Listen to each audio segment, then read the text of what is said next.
DHA والے دھندا کر رہے ہیں، پیسہ کمانا ہے تو کمائیں، شہیدوں کو بیچ میں مت لائیں۔ سپریم کورٹ میں نجی ہاؤسنگ سوسائٹی سے متعلق کیس کی سماعت میں چیف جسٹس نے ریمارکس دیے ہیں کہ DHA والے سیدھا سادہ دھندا کر رہے ہیں، پیسہ کمانا ہے تو کمائیں، شہیدوں کو بیچ میں مت لائیں۔ سپریم کورٹ میں چیف جسٹس قاضی فائز عیسیٰ کی سربراہی میں نجی ہاؤسنگ سوسائٹی کی زمین کی منتقلی کے کیس کی سماعت ہوئی، جس سلسلے میں DHA کے وکیل نے عدالت میں دلائل بھی دیے۔ DHA کے وکیل نے کہا کہ DHA شہداء کے ورثاء اور جنگ میں زخمیوں کو پلاٹس دیتا ہے۔ اس پر جسٹس عرفان سعادت نے سوال کیا، کیا DHA صرف شہداء کے لیے کام کرتا ہے؟ DHA کے وکیل نے جواب دیا کہ اس منصوبے میں کمرشل پلاٹس بھی ہوتے ہیں، جس پر چیف جسٹس پاکستان نے ریمارکس دیے کہ DHA والے سیدھا سادہ دھندا کر رہے ہیں، پیسہ کمانا ہے تو کمائیں، شہیدوں کو بیچ میں مت لائیں۔ چیف جسٹس نے مزید کہا کہ یہ گیم ہم نے بہت بار دیکھا ہے۔ اس معاملے میں 3 مرکزی کردار ہیں: پرویز مشرف، پرویز الہی اور نجی ہاؤسنگ سوسائٹی۔ جسٹس قاضی فائز عیسیٰ نے کہا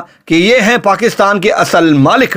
وزیر اعلیٰ کون ہوتا ہے زمین الاٹ کرنے والا؟ کیا وزیر اعلیٰ کا اختیار ہے؟ ایسٹ انڈیا کمپنی نے ایسا نہیں کیا جیسا وزیر اعلیٰ کر رہے ہیں۔ یہ لوگ بہت طاقتور ہیں، انہوں نے سب خریدا ہوا ہے۔ جسٹس قاضی فائز عیسیٰ نے یہ مقدمہ لائیو چلانے کی ہدایت بھی کر دی ہے۔